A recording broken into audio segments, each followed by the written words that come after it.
Okay, it is 8:30, and welcome to J122, Crime Scenes to Convictions, Critical Issues, Critical Written and Oral Communication. I teach so many classes. So anyway, tonight I'm going to spend time just laying out the groundwork to you for things that will help you to be successful in this quarter, and let you know lecture schedule, the assignment schedule, and everything that's involved. So let's go ahead and just get started. Start sharing my screen. Start out by telling you my name, which you know, Richard Wright. My phone number, 630-660-8480.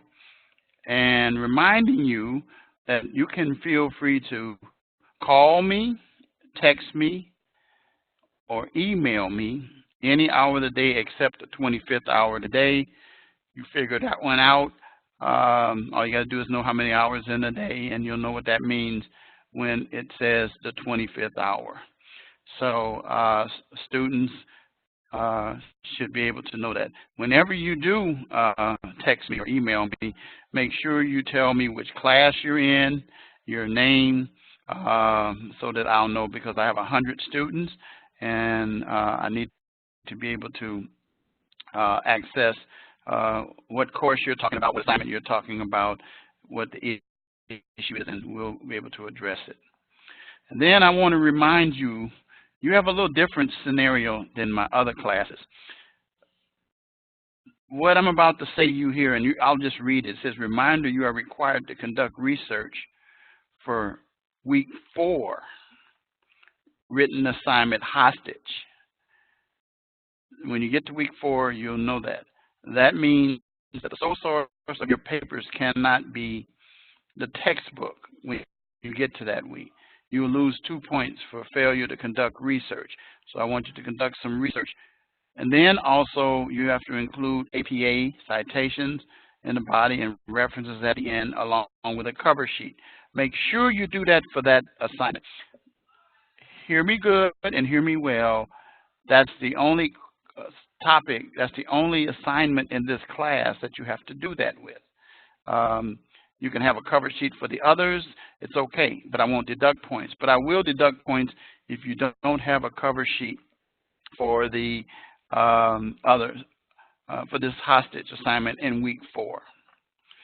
Then I give you some detailed information that can help you, and you can click on these links, and they will tell you how you can be helped by peers and versus tutors. I'm going to talk a little bit more about that in a few minutes.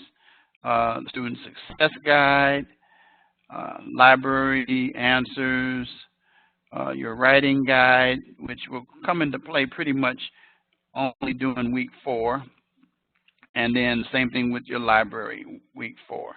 Now, I provided to you an email with rubrics. For your written assignments, I sent you a rubric, and you'll see what that is when you look at it. And then you'll also see the guidelines for completing the course project.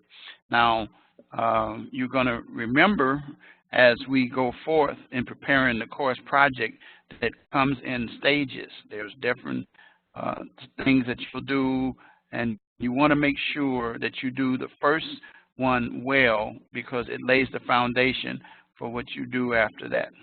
There are usually basically 3 steps for the course project, and we'll be discussing them as we come along, but you'll be able to see what those are as you look at the rubrics. In addition, I provided rubric for the discussion posts. As you already know, discussion posts are due on Tuesday night, initial posts. Reply posts due on Saturday night, 11:59 p.m. Central Standard Time. You know that the posts should be detailed. They shouldn't be very brief, and should contain issues that address, or comments that address the issues of the discussion for that week. Then at the bottom here, our live classroom schedule, and I do hope to see you in these classroom schedules. We have an open house that's taking place right now that will last an hour, maybe a half an hour or so. And every other Thursday, 8:30 to 9:30, beginning next Thursday. Weeks 2, which is next week, week 4, 6, 8, and 10. And also what I'm going to do is at the bottom, starting with tonight, you'll see recordings, and under that, each time I do a recording, I will put the link to that recording in there. I will also email that information to you, so you will have it in your home course, as well as your email if you don't want to dig it out to pull it out from there. So then I provide you with some helpful resources in addition to these things over here on this side here. And this is your one sheet here. Your one sheet that a lot of students use. Consists of using your Palm or connector is the Peer Mentor, which you can find about that under the library answers. But the Peer Mentor is an experienced student, or as we were paired off with what we call big brother or big sister, someone who is familiar with the school, the processes, and can guide you through. We have here to help you be successful your advisors as a front line, and then of course I work with the advisors as well. And then your home page, which gives you guides to the library to find sources of information, as well as a student success guide. And you look at these habits, they can apply to this class and any of the classes that you take. Library answers, I provided you with that information earlier. And then guides to help you with writing. Again, that will apply pretty much in week 4 there, okay? So now, let's go right to the 2 announcements that we have. First one is your welcome announcement, and I recommend that you do everything that it says on here. I have provided for you an introduction in the student lounge. Some of you have and some of you haven't. And then check your course mail frequently. I sent out some already. Your syllabus, which we're going to go over in a few minutes. Especially pay attention to the academic integrity policy, attendance policy, and late assignment submission policy. We're going to cover some of that in a few minutes. Your calendar gives you dates, and we're going to go over that in a few minutes. General course questions, if you have questions, so that everybody can see them. And then there are valuable resources in the Resources tab as well. The Resources tab is actually found, well, let's move that picture right here. And you can click on that and you can find details for things like Grammarly, which you'll be using very sparingly in this particular course here. And then your report tab, so you can check your grades. And then finally, again, we talked about APA and things of that nature. And then reminding you, again, about your lecture schedule that begins next Thursday as well. Okay? If you have any technical problems, contact personal support. They're 24/7, like me. Except one thing, they answer all time live. Most of the time I will, but sometimes I won't. You don't have to leave a message for them. They always have somebody there. Now let's get to our announcements for this week. Very first week of class, Basics in Criminal Justice Communication. You have some reading assignments, Chapter 1 and 2 of Written and Interpersonal Communication, one of the 2 texts that you use this quarter, and reported in writing. Now, students always say, wait a minute, this course is about grammar too? Yes, you're going to learn the value and importance of correct grammar as we go through this course, so that by the time you complete the end of this course, you will understand that how important grammar is. I have been a defense attorney. I've been a prosecutor on the local level, but primarily a defense attorney and a part-time police officer. I know about how police officers are treated in court, how important the written communication is, and the accuracy. We're going to talk about all those things. But the grammar kicks in, and we're going to go into specifics. I'm going to give you some examples of, on a practical level, how I use grammar as a lawyer to, as I say, impeach or discredit law enforcement people in court on the stand. So we're going to discuss that in the coming weeks as well.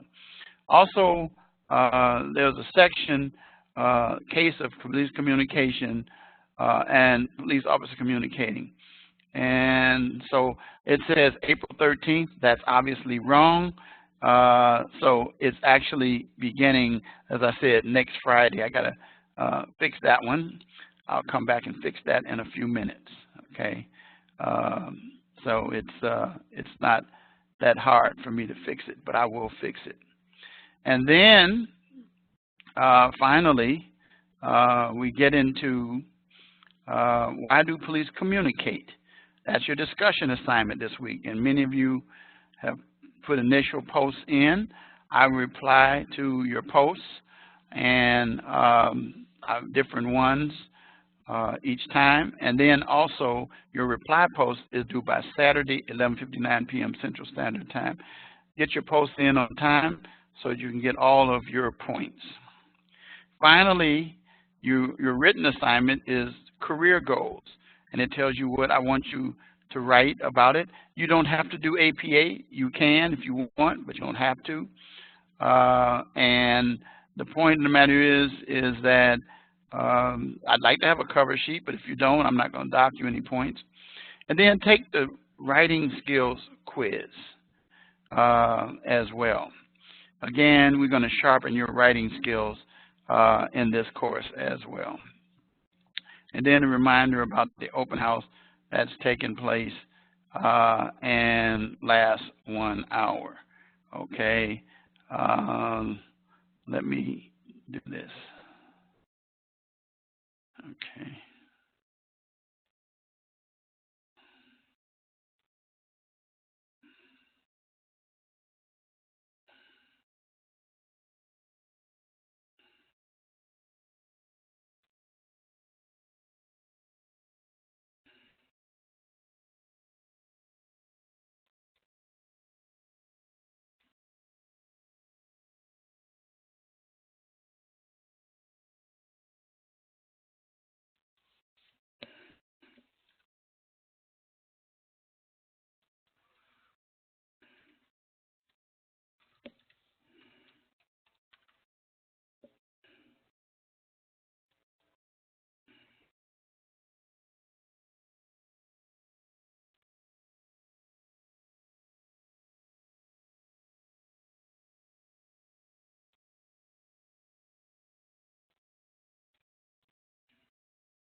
Okay, so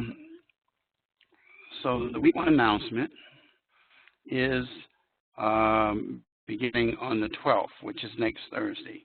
Okay, and then finally, I want to remind you about a motto that I have: "Adversity is the springboard to success." I'm going to explain that to you more detail at the very end, so you'll have a chance to have a context for that as well. So now let's take a look at the course calendar.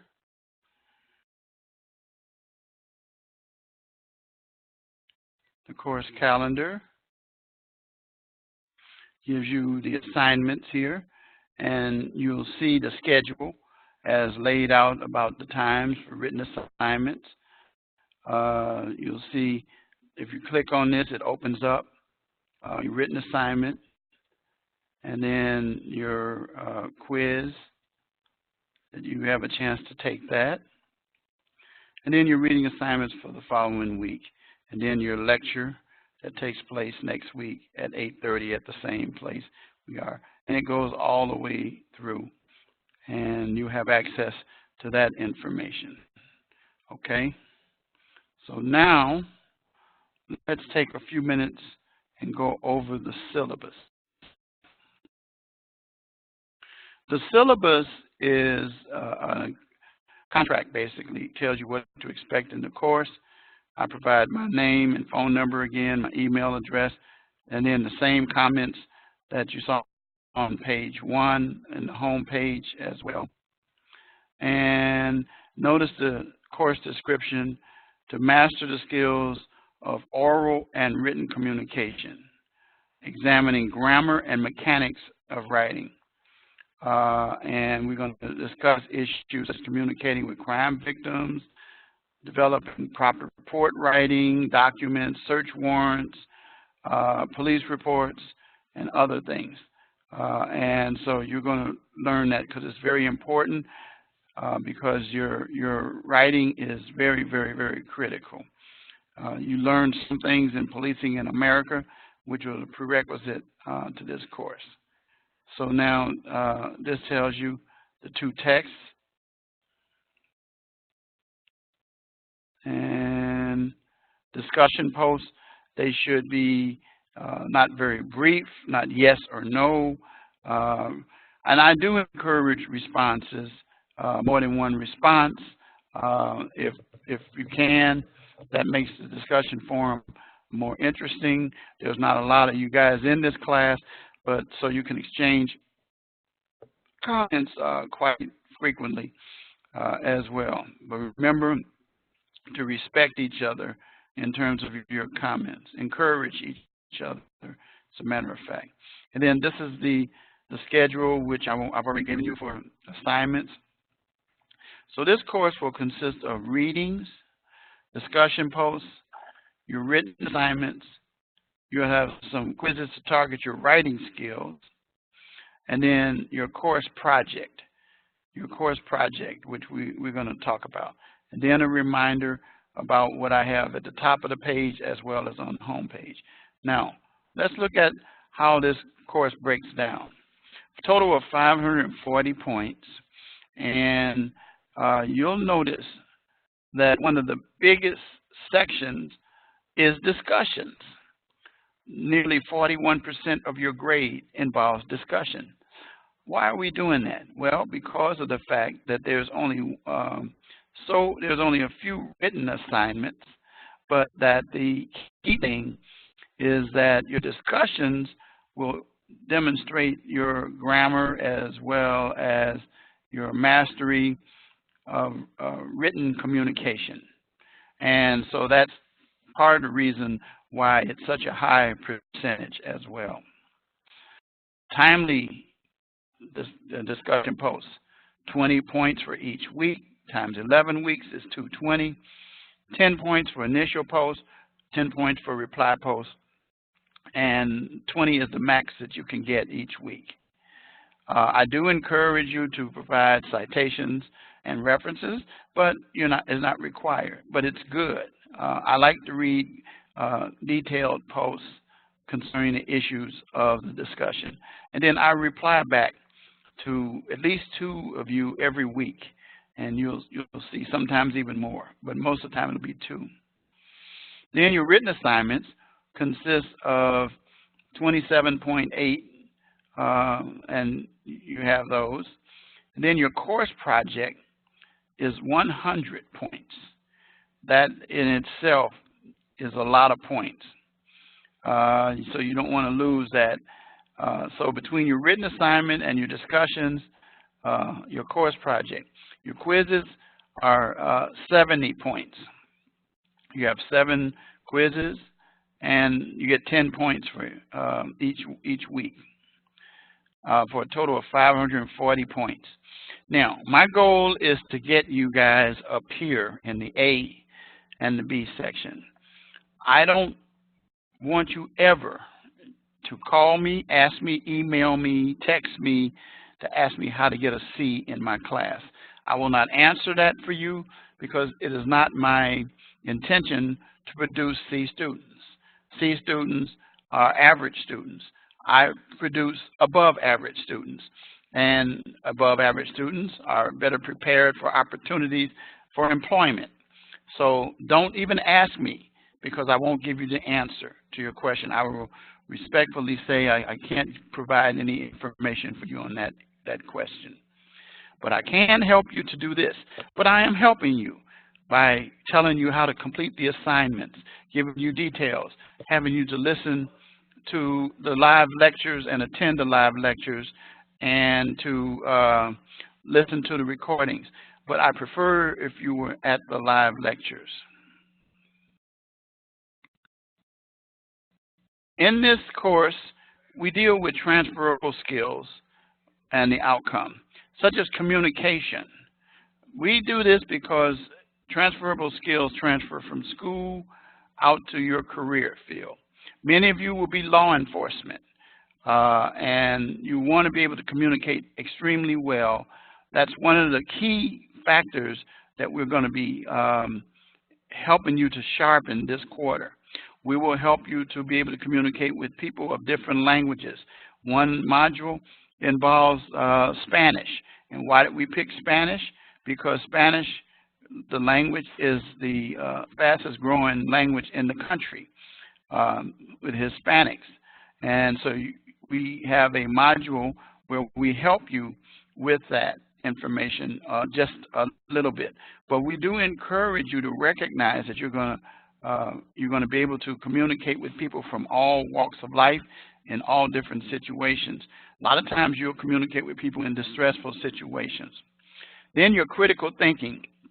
We concentrate on that because of the fact that as in law enforcement, you need to be able to apply critical thinking. It's very important because of the fact that you need to be aware of what's going on.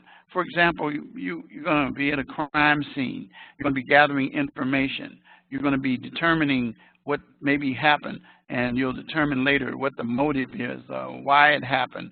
You're going to deal with some outcomes that result in reports where critical thinking is involved. Who, what, when, where, how, and why. You'll see that as we go along.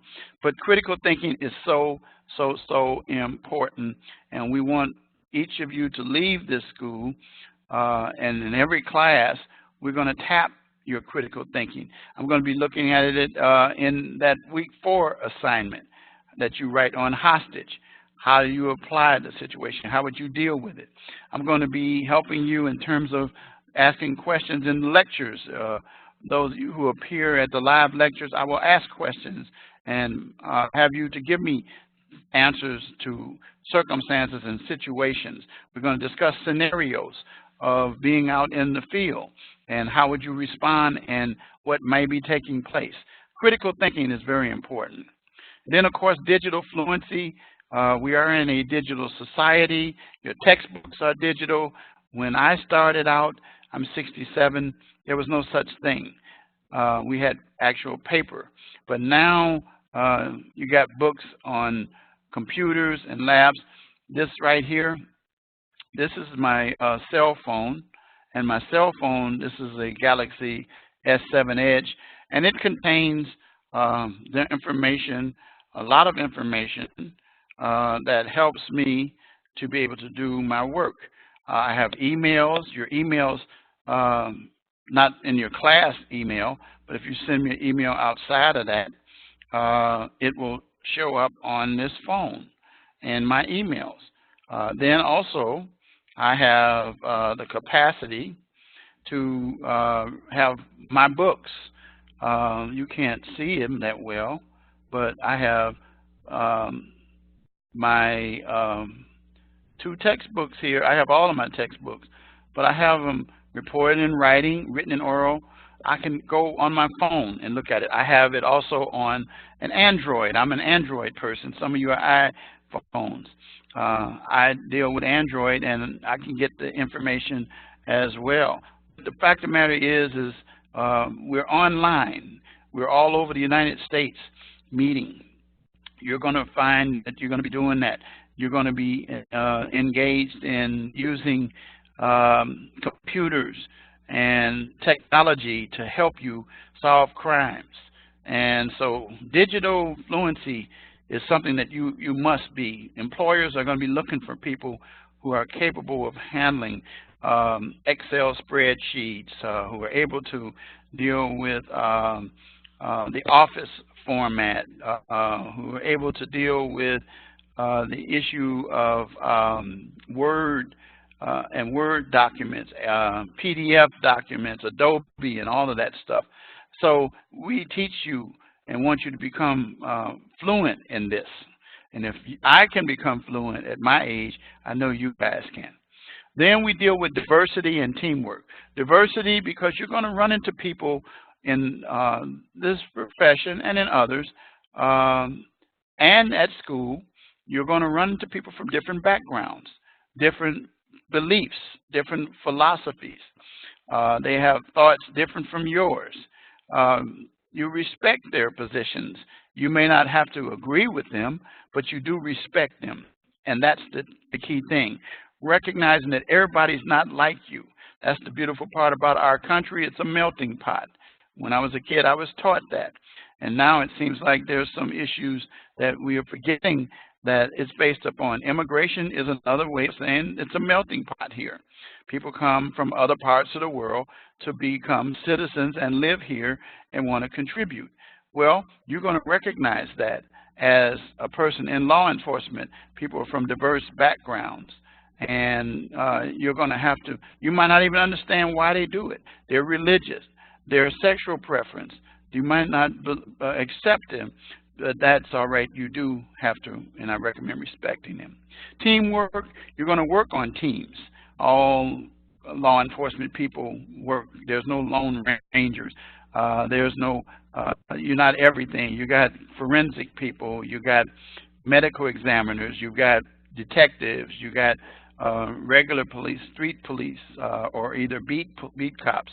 You've got specialists in various areas, hostage negotiators, all kinds of people that you have to deal with, lawyers from defense and prosecution, medical examiners, and all kinds of stuff you're going to be dealing with. And it's going to be involving teamwork. So we want you to be proficient at working on a team. Ethics. Oh, we want you to be ethical in what you do. For example, we don't want you to take evidence and make it up. We don't want you to lie about evidence. We don't want you to lie about what happened. In this day and time, we have cameras everywhere. There's body cams. There are dash cams. Almost everybody has one of these phones, and almost every phone has a camera on it to record. And so even the news media, you'll notice, they're using film, not so much that they gathered, because they'll usually gather with the people that are on the scene, because they get firsthand what's going on. And so the point of the matter is that you as an officer have to perform ethically. You have to provide your reports ethically and correctly. I'll be discussing later on in the course about what can happen if you provide an inaccurate report and you purposely submit a false report. We got some people right now who are being indicted here in Cook County. You hear about it all over, in Chicago area, in other police departments who are operating unethically. And then I also worked as a village attorney, part-time police officer, internal affairs investigator in a corrupt town where people, the police officers were charged with all kind of criminal and ethical violations. So we'll be talking about that, misfeasance, malfeasance, nonfeasance, not doing what you're supposed to do when you're supposed to be doing a job, and just basically taking bribes and stealing. And anyway, the point of that is ethics is so important. Professional responsibility, fulfilling the requirements of the badge, respecting the position that you're in. Remember, your job is to provide justice and to serve and protect. And so the bottom line is that you're going to have to learn how to do that in a responsible fashion. You're going to be in training, and now more and more officers now are being accepted in departments with more education, because it's been demonstrated that the more educated officers are not as prone as the other officers to commit issues that could end up in lawsuits and malpractice suits, and suits where there are high judgments that cities, counties, states end up having to pay. And then information literacy. You have to be able to learn how to research and find information and details. We're going to teach you how to do that. We want you to be able to research, provide credible resources. For example, one of the resources that is not credible, and we talk about this in one of our other classes, and I talk about this in all of my classes, is Wikipedia. Never use Wikipedia. And Wikipedia is not reliable, but I'll tell you why. Because it is a word-based system, and that anyone can change it. So we operate on that basis. So anyway, you're going to have an opportunity to demonstrate many of these transferable skills in class to help you to prepare how to operate when you get out of class and into your field. So I'm going to skip over the attendance policy, and I'm going to go to the late assignment policy. Assignments, it says, can be submitted up to 7 days after the due date. Well, let me say this. If you read the next, it says you lose 10% for each day it's late. So let's say this. You get to, you had 100 points, and then you get to the next day, then it's 90 points. That's Monday. Tuesday, it's 80 points. So now you're moving down into B. Then Wednesday, it's 70 points. Now you're in the C area.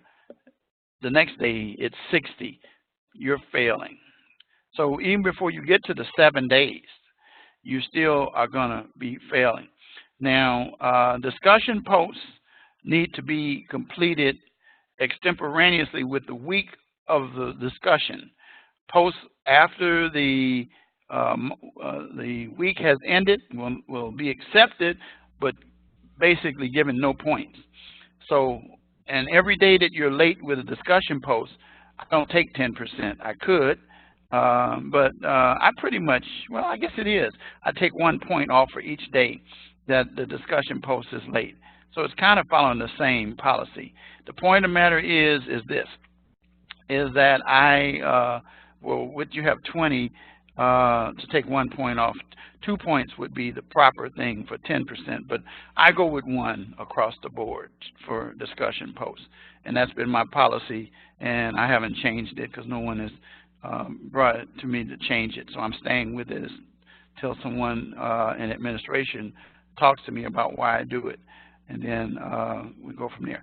But I want to point out to you what it says here regarding my prerogative. It says instructors may waive the late penalty in the case of extenuating circumstances. I can determine that, but you have to communicate with me.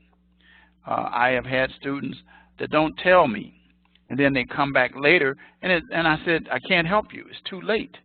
But the point of the matter is that I operate an understanding extenuating circumstances. I've been there, done that, seen it.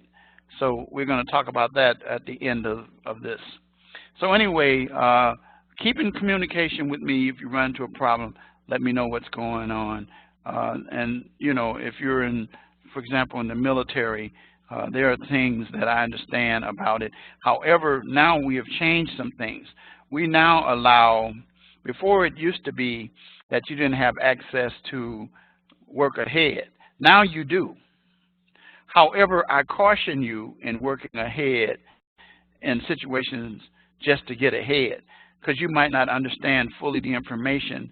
Because I'm not going to take the time to be able to take everybody and say, okay, we're in week 1, but you're at week 3. I'm not going to do that. That's not fair, because I will have to give attention to everybody else. But there are some things, like the reading or whatever, that's up to you how you want to do that. But my point is that there are people who have to work ahead because they're about to be deployed or something happened. I had some people that dealt with the situation in Florida, but they weren't in Florida. They were in Minnesota, but they had to go down there and help. So there were things that we did to extend that, to work around that. Academic integrity policy, you can read that for yourself. Okay? So now, having gone through that, I want to look at the assignments for the week. Let's first look at the assignments. Again, your discussion posts, we already discussed that. Why do police communicate? You guys have done a pretty good job there. And then in 2 or 3 paragraphs, notice what it says. I want you to answer the question that's highlighted here. Your future goals and how do you feel this class in communication and writing will benefit you. Refer to your personal experience and reading and study you've done. Submit that, you know, using the system that we have here. And then your writing skills quiz. It's not a timed quiz, but you have only one chance to submit your answers. So you take your time and do it, and try to score as high as you can. Okay, don't violate the academic integrity policy and cheat. Trust me, we don't want you doing that. Okay. Now let's take a look at our lesson content for the week.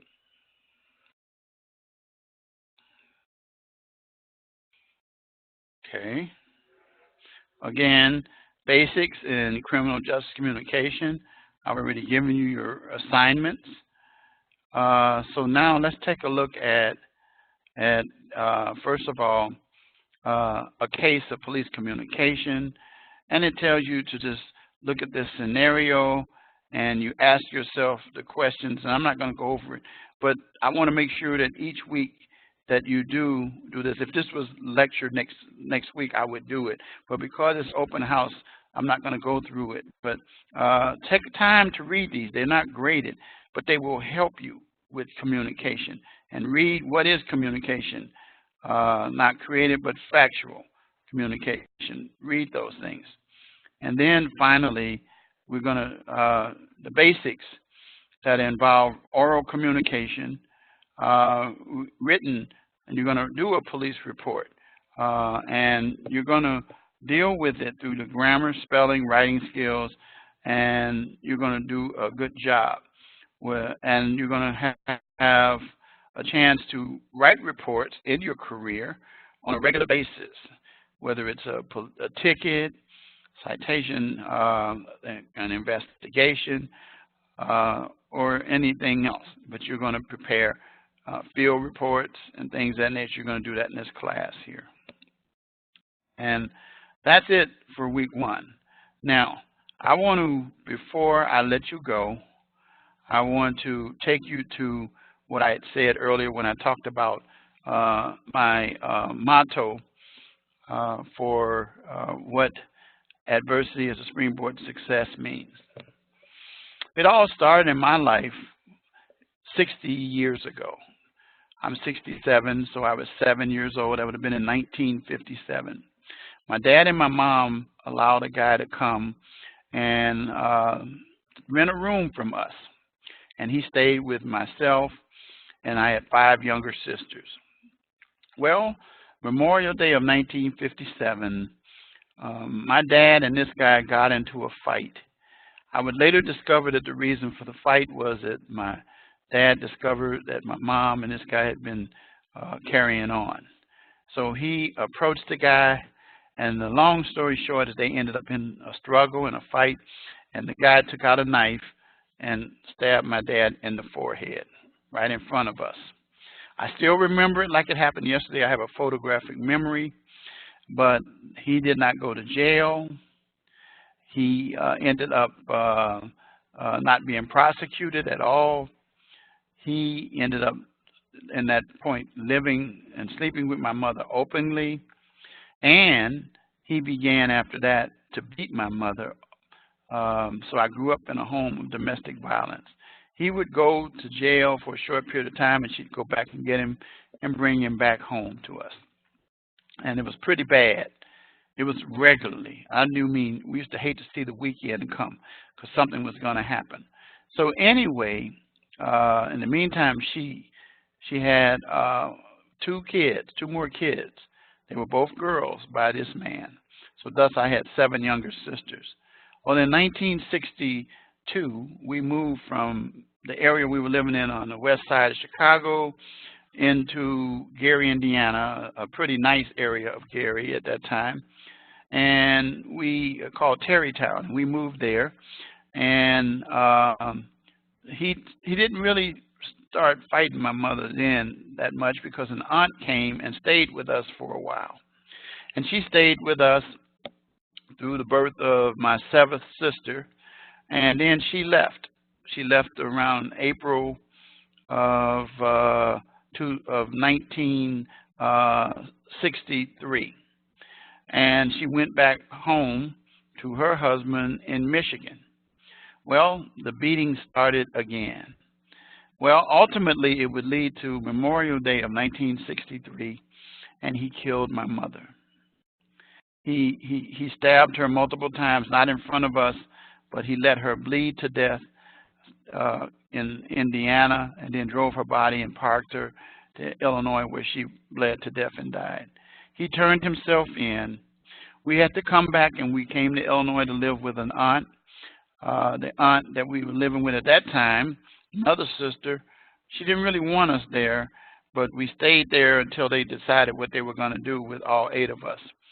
So my aunt, the one who was with us before from Michigan, came back to live with us.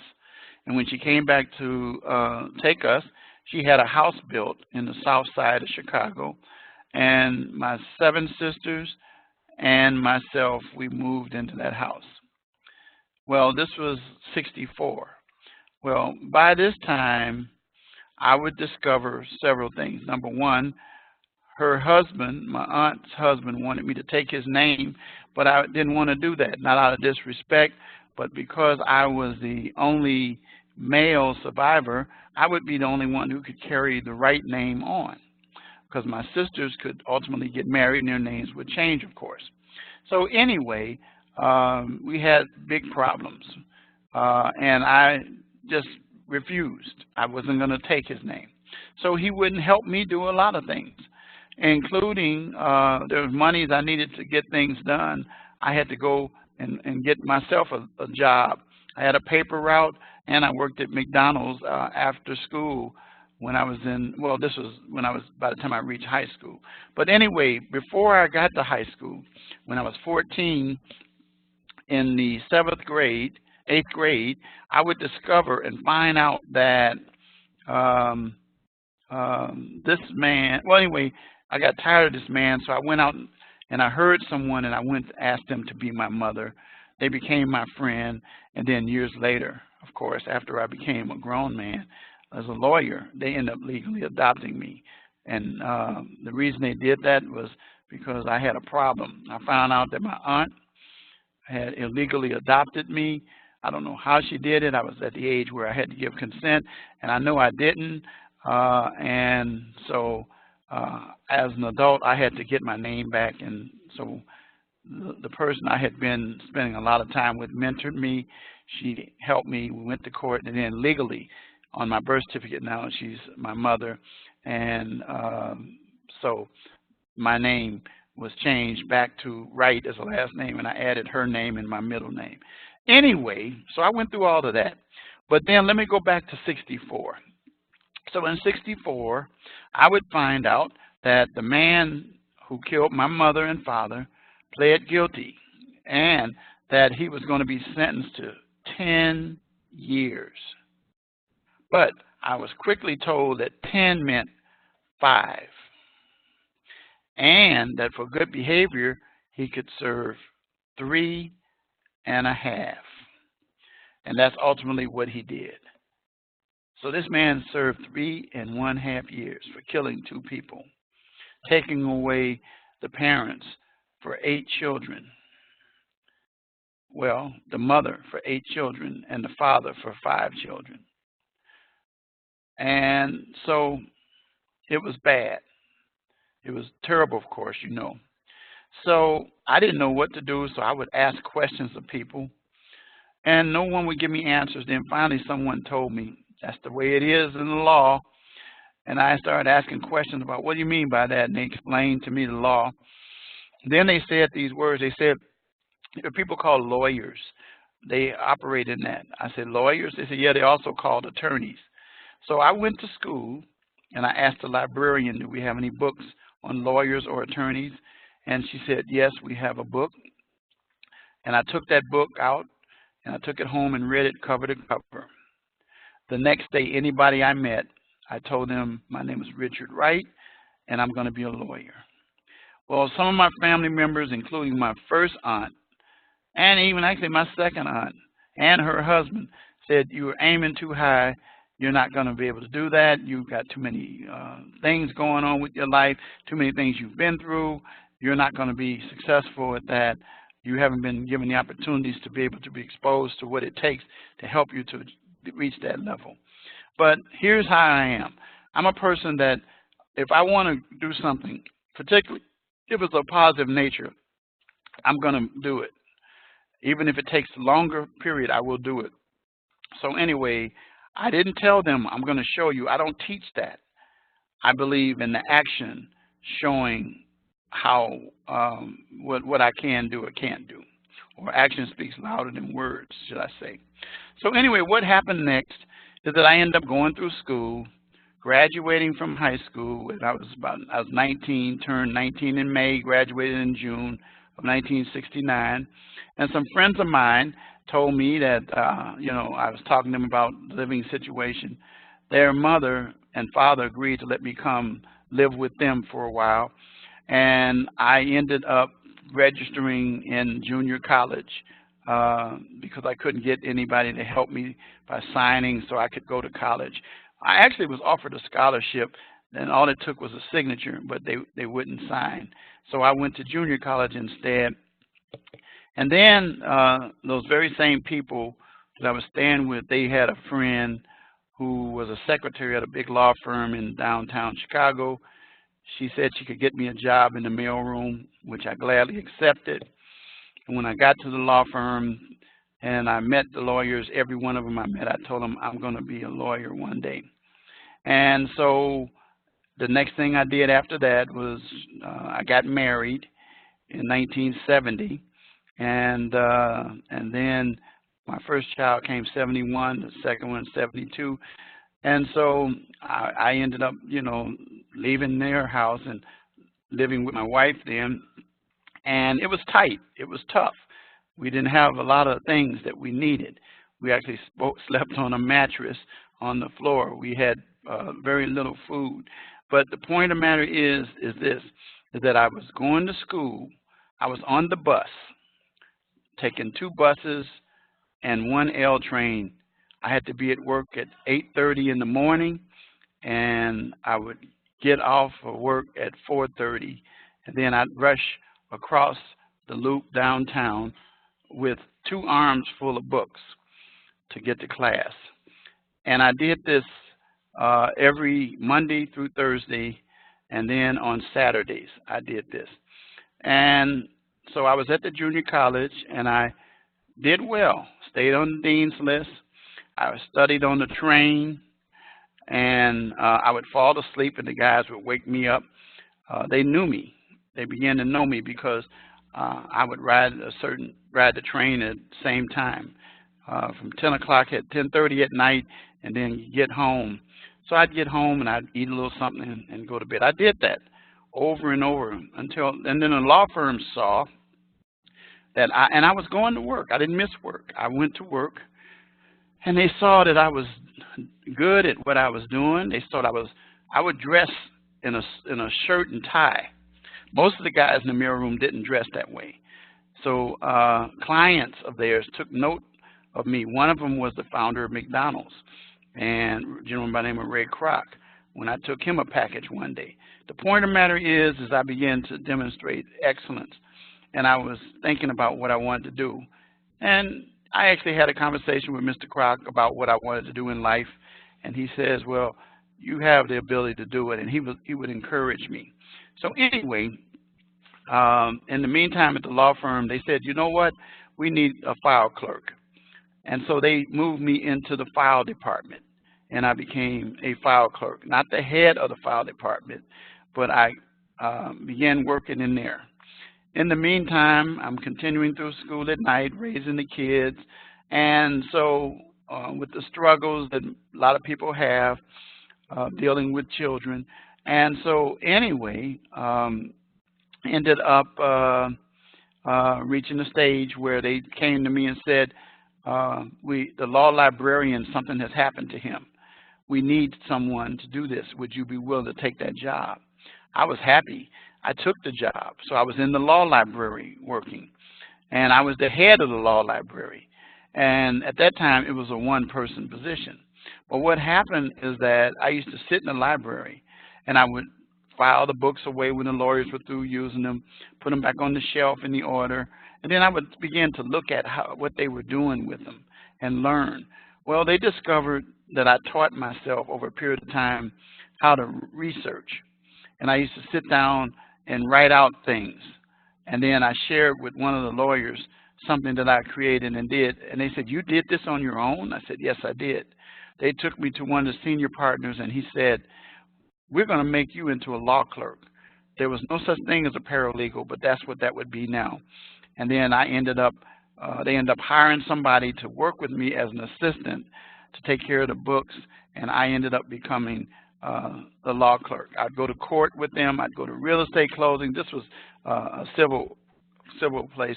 And I'd go to court and sit, and I would listen, and I learned a lot. So in the meantime, I ended up going to a four-year institution called Roosevelt University, got accepted there, studying political science, and I continued with my excellent schoolwork and worked well there. And so it finally came to a point where it was time for me to apply to a law school. People were telling me to apply to 3 schools. They were giving me the names of schools. I said, no, I only want to go to Northwestern, and that's it. They said, do you know the chances of getting in there? I said, I'm going with that. And I did, and I applied, and the rest is history. They accepted me into the law school. I ended up graduating with honors from Roosevelt. There were articles written in the newspaper. If you go to Facebook, Richard Wright, JD, and send me a friend request, I will accept it. You can see a lot of this stuff on there, and there are articles in there. And there's actually a 1-hour TV show I did about my life that gives more details than what I'm giving you right now. But at any rate, the fact of the matter is that I ended up finding myself in the situation where I was in law school and finding out that I couldn't work anymore. And so the person I was married to at that time, she was a teacher, and she was going to have to carry the load. Well, it turned out that that was the first time in history that Chicago Public Schools went on strike. we ran out of money. We didn't have any at all. I had a lot of pressure on me. I ended up having to study by candlelight, eat cans of beans, and it was just tough. It was extremely, extremely tough. But what ended up happening is that I said, if Abraham Lincoln can study by candlelight, so could I. And I persevered and pressed through. Now, I reached a stage where I was nearly quitting, but one of my law professors, she had me in her office, and she said, I'm not letting you out of here until you decide you're going to finish. She says, I can help you to make it through. I'm not doing the work, she says, but I'm going to help you to focus. And so she did, and I took her up on it, and then, of course, 3 years later, I graduated, and she was one of the first people that I thanked. Anyway, the truth of the matter is that I continued on. While I was in law school, one of my classmates, his father, was a distinguished criminal defense lawyer. He invited me to dinner over their house, and then I told him my story after dinner. He said he was going to take me over to the criminal court building and help me to get closure on what happened with my parents, and he did, and I went, and he gave me the ability to be able to get information from the files that I didn't know, and I got that. And then he says, I'm going to make a suggestion to you. He says that you want to really learn this system, be a criminal defense lawyer, not a prosecutor. So I did. I became a criminal defense lawyer. And I left a big law firm, and I did pretty good. I did radio, I did TV, but I primarily did radio. I had a show called Know Your Rights, which was a play on word, spelling my last name with an S on it. I had a law office. The phone number was 974-4487, which spells Wright, W-R-I-G-H-T-S. So I was doing pretty good with that.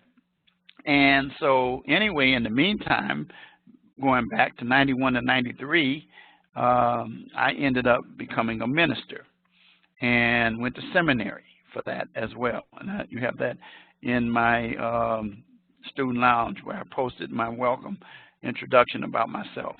Anyway, I found myself in that scenario where I was doing that. Well, in the meantime, there was a lot of stress that happened between my wife and I. We had, at this time, 3 kids, one that was born right after I graduated from law school. She was 39 years old. The first 2 kids, by the way, they ended up going on, getting their careers in college. The third one, she decided not, but now she is now at Rasmussen studying medical billing and coding, doing pretty good. But the fact of the matter is that I'm going back to the point that I'm making, is that I had struggles, but still continued to move forward, demonstrating in the presence of even my kids and other people that I was going to make it. And so as a result of that, I ended up meeting someone in second marriage. Well, this second marriage resulted in my wife's mother becoming the mayor or village president of a small town in the south suburbs. I took a job as the village attorney. I was told, because I told her, I said, I can't do this job without a gun. They said, you can't carry a gun, only police. So I said, well, what do I need to do? They said, you have to go to the police academy. So I did. I ended up becoming a police officer part-time, training, and then village prosecutor for the town. And then there would be a problem with the chief, and then another chief was brought in, and he approached me and asked me if I would help him because he found out I was clean, that and ethical, if I would be the internal affairs investigator for the department. And I told him, well, yeah, I could do that, and I did. I did that. And as a result of doing that, I found out, well, not just from doing it, but there were a lot of complaints that were being brought to me, and, you know, things weren't being done with them. But anyway, ultimately what I discovered is that the feds were in town investigating, and they were in the process of dealing with the issues just advised me, and I just stayed out of their way. So anyway, I ended up becoming an investigator during that period. And that lasted till 1993, 89 to 93. And then my wife would decide that she wanted to be with somebody else, and she left, so I let her go. And then I met in 94 the person I'm married to now. Been married 23 years. And by the way, the second one, her and I have a daughter. She's 27, and she got her college degree as well. So my current wife and I, we have 4 kids, 22-year-old son who does modeling, and then we have an 18-year-old and a 17-year-old who are in high school. They're seniors, and then we have a 9-year-old baby girl. So doing all of that while working. So in 2000, backing up, I retired from being a full-time lawyer and ran some businesses for a while for other people, and then taught special education, where I had a chance to impact several students, one of which I'm very proud of. She would reach out to me and find me 10 years later on Facebook and let me know that what I had planted in her came to fruition. She obtained her degree in criminal justice, and I was very, very pleased with that. So I'm glad, because that's my goal, is to help encourage students to be successful in life and provide positive as opposed to negative. And so anyway, 2011, I was given the opportunity to apply for a position at Rasmussen College. They put me in business and gave me class residentially business law as a part-time adjunct professor.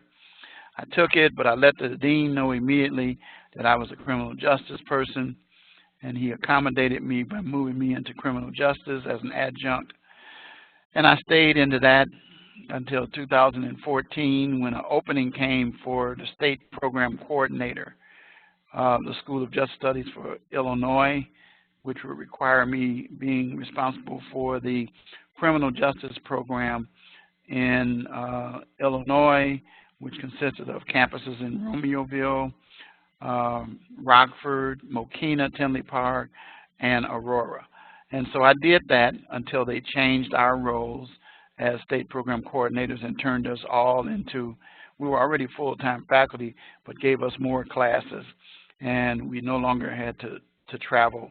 By then, the program was online. It was something totally different for me. I had to learn a whole different mode in order to do it. And so since then, I have done pretty well with it. I'm proficient with it, able to do all kinds of things online. And in fact, that's why I'm here with you guys. So all of that, I still continue to teach and guide students. And so having heard my story, you understand now why I say adversity is the springboard to success. What I went through starting in 1957, 60 years ago, launched me to become what I am today, made it possible for me to be who I am today. And so I enjoy what I do. I like the school that I work for. I like the mission that they have towards assisting students to be successful and be positive contributors to society.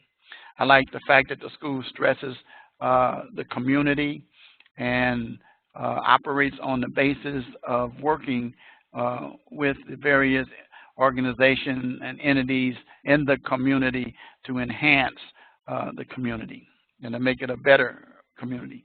So I want to, again, invite you that if you need anything, you know the rules of reaching out to me. And now you know the story behind it. And one day it'll be a book. And in the meantime, I'm going to say good night to each of you. Hope to see you next week.